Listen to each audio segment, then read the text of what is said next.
خوش آمدید ایک بار پھر سے آپ کو صاف رمضان میں ناظرین. اب ہم بات کریں گے روزے کے حوالے سے. روزے کی فرضیت کا بنیادی مقصد اور اس کی روح یعنی تقویٰ، اللہ تعالیٰ کے احکامات کو بجا لانا اور ہمارے جتنے بھی گناہ ہیں ان سے اجتناب کرنا ہے، ان کا حصول ہے. لیکن اس کے ساتھ ساتھ روزے کی اور بھی بے شمار مقاصد ہیں. ان میں سے ایک یہ بھی ہے کہ غرباء اور فقراء کی ہمدردی اور ان کی غم خواری کا جذبہ پیدا ہوتا ہے، اور اس کے ساتھ ساتھ فاقے کی تکلیف کا اندازہ ہوتا ہے. اس لیے کہ رمضان المبارک کو حدیث مبارکہ میں ہمدردی اور غم خواری کا مہینہ بھی تعبیر کیا گیا ہے. یہ محض ایک پہلو ہو گیا ہے اور رمضان کا، لیکن ناظرین کرام ہمارے لیے کتنی زیادہ امپورٹنس ہے اس سب چیز کی، اور یہ جاننا کتنا زیادہ ضروری ہے کہ رمضان کے اس ماہ میں روزے سے کیسے فائدہ اٹھائیں اور یہ ماہ ہماری کل دنیا کو کیسے تبدیل کر سکتا ہے. اسی پر بات کرنے کے لیے ہمارے ساتھ موجود ہوں گے. ہمارے ساتھ موجود ہیں ڈاکٹر ابوبکر صدیق صاحب. ابوبکر صدیق صاحب سر، تھینک یو سو مچ. ایک تو آپ کا نام بڑا پیارا اس مہینے کی مناسبت سے، اسلام کی مناسبت سے. ڈاکٹر صاحب، جس طرح غزل نے بات کی کہ روزے کی اہمیت کے حوالے سے، ہم سب روزے کی اہمیت پہ زور ضرور دیتے ہیں، لیکن ہمیں یہ نہیں پتا ہوتا کہ کب فرض ہوا، کیوں فرض ہوا، مقاصد کیا تھے، اور روزہ صرف بھوکا رہنے کا نام تو نہیں ہے. اس حوالے سے ذرا روشنی ڈالیے گا کہ اس کا آغاز کہاں سے ہوا. بسم اللہ الرحمن الرحیم. آپ کا، آپ کی ٹیم کا بہت شکریہ کہ اتنے اہم موضوع پر آپ لوگوں نے مجھے گفتگو کے لیے دعوت دی. دیکھیں، ہم روزہ ہماری اردو زبان کا لفظ ہے، اور عربی میں جو اصل ہے وہ ہے صوم یا سیام جس کو ہم کہتے ہیں. تو صوم کا مطلب ہے رکنا. اب سوال ہوتا ہے کن چیزوں سے رک جانا؟ رکنا ان چیزوں سے جن کا تعلق انسان کی خواہشات سے ہے، خواہ اس کا تعلق انسان کے غذا اور خوراک سے ہے، خواہ اس کا تعلق انسان کی پینے سے ہے، یا اس کا انسان کا تعلق دیگر نفسانی خواہشات سے ہے. ان چیزوں سے رک جانے کو کہتے ہیں صوم. اب یہ جو صوم ہے، یہ حضرت سیدنا آدم علیہ السلام سے لے کر حضور سیدنا عیسیٰ ابن مریم علیہ السلام تک، یہ سب جتنی بھی اقوام اور جتنے انبیاء آئے، وہ کسی نہ کسی صورت میں، کسی نہ کسی انداز میں روزے کے احکام ان پر بھی جا رہے. وہ جس طرح قرآن میں کہا گیا کہ جیسے کہ تم سے پہلے لوگوں پر، یعنی کہ یہ اے امت محمدیہ، تم یہ نہ سمجھو کہ یہ تمہارے اوپر کسی قسم کی پابندی عائد کی گئی، نہیں، تم سے پہلوں پر بھی ہوئے. بلکہ اگر آپ تاریخ کا جائزہ لے کے دیکھیں تو پچھلی اقوام پر جو روزوں کے امور تھے وہ ہماری نسبت زیادہ شدید تھے، سخت تھے، لمبے تھے. اور جو عیسائیت کا روزہ ہوتا تھا وہ تو بیچ میں افطار بھی نہیں ہوتا تھا، صرف اور صرف مغرب کے بعد پھر ان کا دوسرا روزہ شروع ہو جاتا تھا ساتھ میں. تو اس طرح، اور جہاں عاشورہ کا روزہ ہے، عاشورہ کا روزہ ابتداءً امت مسلمہ پر حضور نبی رحمت صلی اللہ علیہ وسلم نے اس حد تک آپ نے صحابہ کو تاکید کی کہ وہ فرض تھا صحابہ کے لیے کہ وہ رکھا کرتے تھے عاشورہ کا روزہ. اور جب حضور نبی مکہ میں قریش حتیٰ کہ حضور نبی رحمت صلی اللہ علیہ وسلم کی رسالت میں آپ سے پہلے بھی عاشورہ کا روزہ قریش رکھا کرتے تھے. جب حضور نبی صلی اللہ علیہ وسلم آپ ایمان لے آئے، نبوت کا اعلان فرمایا اور صحابہ آپ پر ایمان لے آئے، تو بھی صحابہ کرام عاشورہ کا روزہ رکھتے تھے.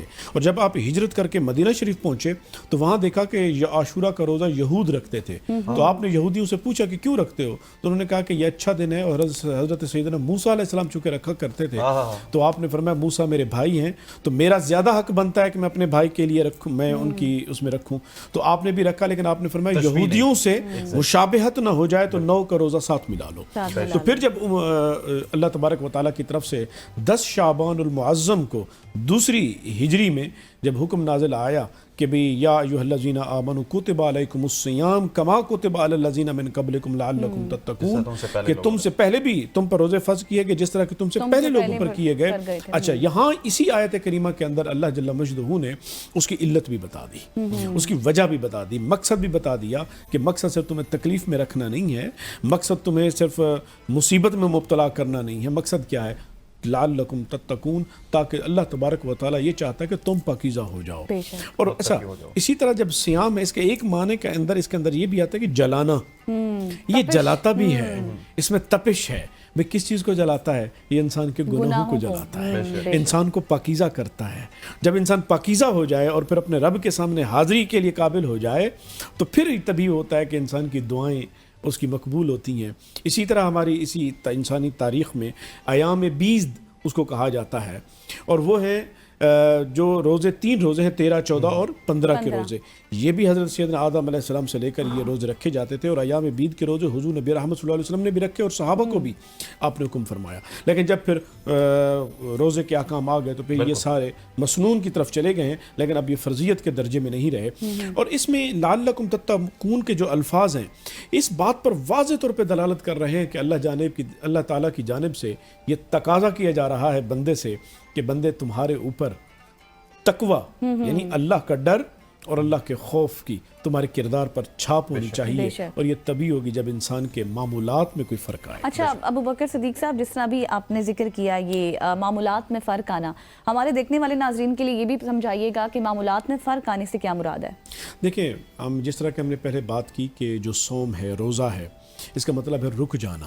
اب رک جانے میں ہم اگر ہم اپنے آپ کو دیکھیں تو ہمارے حواس خمسہ, ہماری نگاہیں ہیں, تو نگاہیں اس کے اوپر احکام حکم آ جاتا ہے صوم کا. روزے کی پابندی اس پر بھی ہے کہ وہ شرم, حیا اور بے حیائی کی طرف اور اللہ کی نافرمانی کے امور کی طرف وہ نہ بھٹکے, وہ اس کے اوپر پردے حیا کے بٹھانے چاہیے. اسی طرح ہماری سماعتیں, کہ ہماری سماعتوں پہ کوئی اللہ کی نافرمانی کی چیز نہیں ٹکرانی چاہیے, وہ غیبت نہ سنیں, اللہ کی نافرمانیوں کی چیزیں نہ سنیں. ہمارے قدم اللہ کی نافرمانیوں کی طرف اٹھ کر نہ جائیں, اور ان جگہوں پہ نہ جائیں جہاں پہ اللہ ہمیں نہیں دیکھنا چاہتا, اور ہم وہاں سے غائب نہ ہوں جہاں اللہ ہمیں دیکھنا چاہتا ہے. ہر چیز کو روکتا ہے, آپ کے ہاتھوں کو روکتا ہے کہ اللہ کے بندوں کے حقوق کو نہیں چھیننا, کسی کے اوپر ظلم نہیں کرنا, کسی کے اوپر جبر نہیں کرنا, کسی کو تکلیف نہیں دینی. جس طرح حدیث پاک میں ہے کہ مسلمان تو وہ ہے جس کی ہاتھ, زبان اور ان چیزوں سے دوسرا مسلمان محفوظ رہے, تو اس کو مسلمان کہا گیا.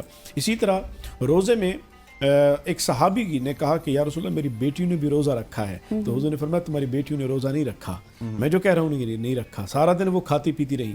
صحابی کہتے ہیں یا رسول اللہ میں نے تو اپنی بیٹیوں کو کھاتے پیتے نہیں دیکھا. تو آپ نے فرمایا لے آؤ. جب ان کو بلایا گیا تو آپ نے ان کو فرمایا قے کرو, تو ان کو آپ نے یہ معجزہ تھا آپ کی نبوت کا کہ انہوں نے جب قے کی تو قے میں سے بوٹیاں نکلی. تو آپ نے فرمایا دیکھو یہ سارا دن اپنے مرے ہوئے بھائی کا گوشت کھاتی رہی, وہ غیبت کرتی رہی.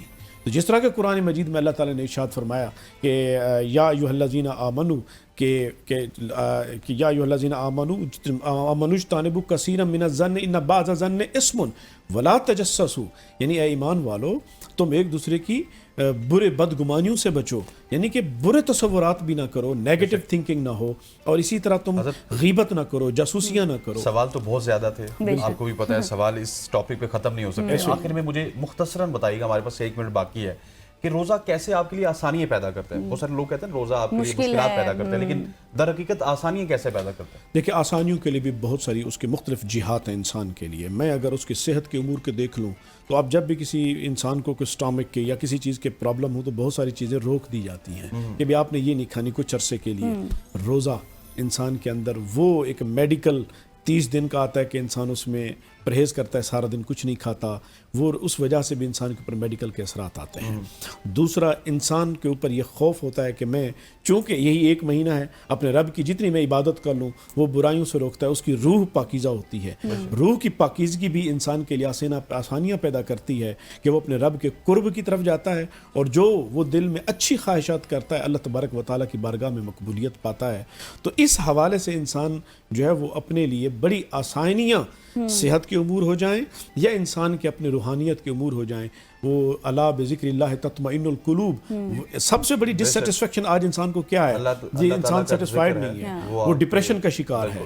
تو اس لیے وہ آسانی پیدا کرتا ہے کہ انسان اس ڈپریشن کی دنیا سے نکلے. حضرت بہت بہت شکریہ, آپ تشریف لائے اور آپ سے بات کر کے بہت اچھا لگا. انشاءاللہ رمضان میں گائے بگائے ہم آپ کو تنگ کرتے رہیں گے اور مختلف ٹاپکس کے اوپر آپ کی رہنمائی چاہیں گے. خواتین و حضرات, یہ تھے ڈاکٹر ابو بکر صدیق صاحب جو کہ ہمیں آگاہ کر رہے تھے رمضان کی فضیلت کے حوالے سے, اس کی تاریخ کے حوالے سے, روزے کا جو اصل مقصد ہے, اصل روح ہے, اس حوالے سے. یہاں پہ وقت وہ چاہتے ہیں ایک شارٹ سی کمرشل بریک کا بریک لیتے ہیں, واپس آتے ہیں. Stay with us.